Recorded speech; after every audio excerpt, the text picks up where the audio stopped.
Hey, what is up guys, and welcome back once again to another Fallout 4 settlement build. Today we're going to be checking out the Raider Town's Brothel, and this is the last build that we needed for that second tower, I guess you could say, which is pretty cool. But that being said, hopefully you guys enjoy the build, and without further ado, let's go ahead and take a closer look.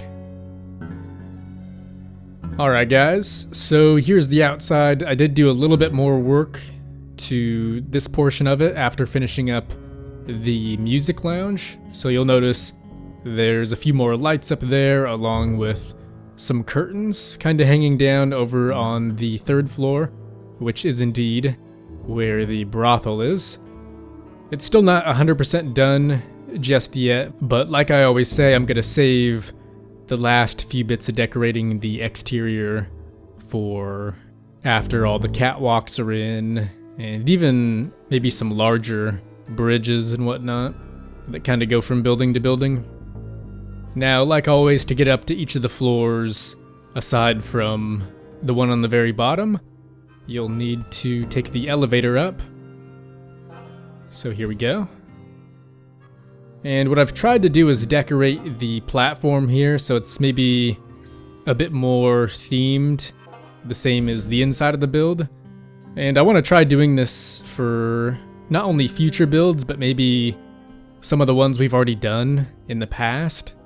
Because as you can see here, for the Guns for Hire building, the balcony doesn't really fit in with what's around it, so I think I'm going to end up changing that.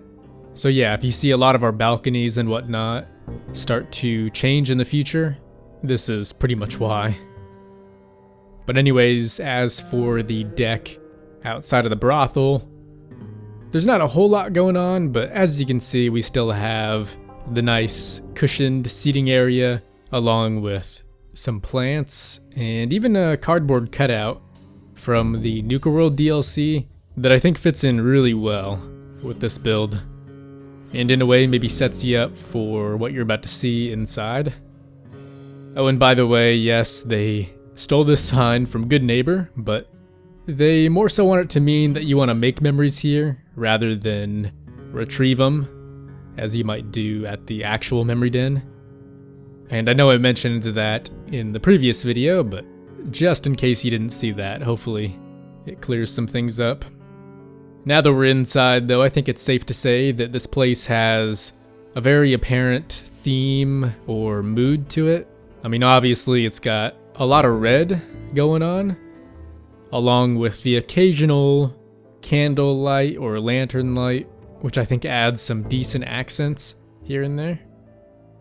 Now, unlike a lot of our other builds, the red color that we get in this one comes from a lot of different things rather than just the light.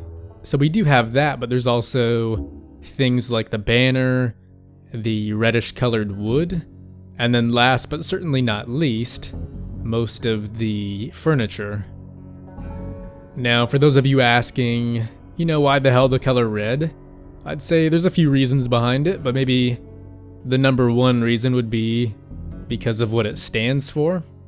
Because I think the color red sort of symbolizes passion and maybe sometimes even hate or anger, which can also be a reason someone might want to make a trip to a brothel. Now, speaking of the furniture, we do have some stuff that's obviously not red, and that's mainly the more dirty and grimy furniture, which is mainly here to really keep this in line with most of the other Raider builds in this town. So there's this couch here. I guess this white chair is a little bit torn up, but then there's also some of the beds in the rooms, which are very, very run down.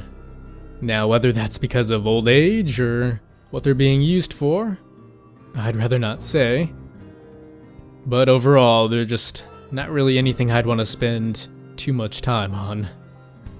And then really quick, before we take a deeper look at the main room, we'll go over these smaller ones really quickly.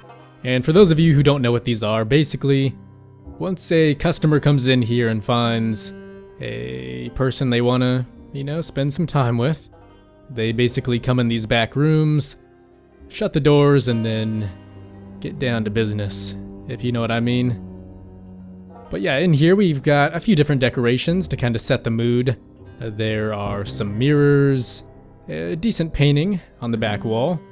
Once again, the grimy bed, some little weird knickknacks like the teddy bear or the very strange mannequin in the back, as well as a plant just to add a bit of variety to the red color going on in here. There's also some room keys to lock the door, even though I think this one has a big giant hole in it. And then lastly, just some of the customers' personal items, which would be in the suitcase. Next up, we have the room on the right side, which I wouldn't say has as much, although it does have a backup mattress, if there's ever a need for that. But overall, they're pretty damn similar. I mean, once again, we have the freaky mannequin, which I don't know, maybe they end up using from time to time. I guess last but not least, there's also the painting and another mirror. But yeah, that's pretty much it for both of those rooms.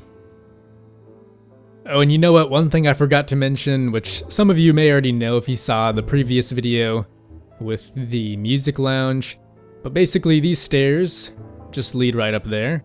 And this isn't the only entrance to this place. There's also that way, which the elevator leads to as well. But in this large room, we've got plenty of signs, some barrels and tables, which just provide a nice spot to put a lot of stuff on, like beers, drugs, and even the occasional flower pot from time to time, which I think fits very well with a build like this. And so I've been trying to use some of the makeshift furniture a bit more than usual, which is provided by the Thematic and Practical mod. But what I didn't realize is that it provides pillows as well, which I think works really nicely with this build, so I'm happy we were able to use those. And I'm glad they even had some different colored ones. Oh, and also on here, just to go along with the theme, there's some Live and Love magazines, as well as a few caps and a candle. And then just to kind of go along with the magazines and their title, there's also Live and Love written up on the walls. And also on the walls, like I said, there's some posters, some paintings, and even some mounted creatures. Now, the only reason I threw these up are because, well, at least for the Brahmin heads, they had that reddish color as well.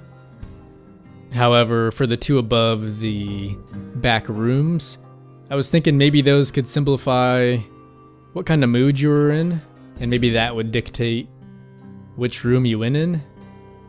Oh, and by the way, if you're wondering what the camera there is for, above the cigarette machine, I was thinking maybe that could be one that still works, and then if someone came in here and wanted a picture with all the girls, they could maybe pay a few caps to get that done. But anyways, guys, other than that, I'm really not too sure there's much else to go over.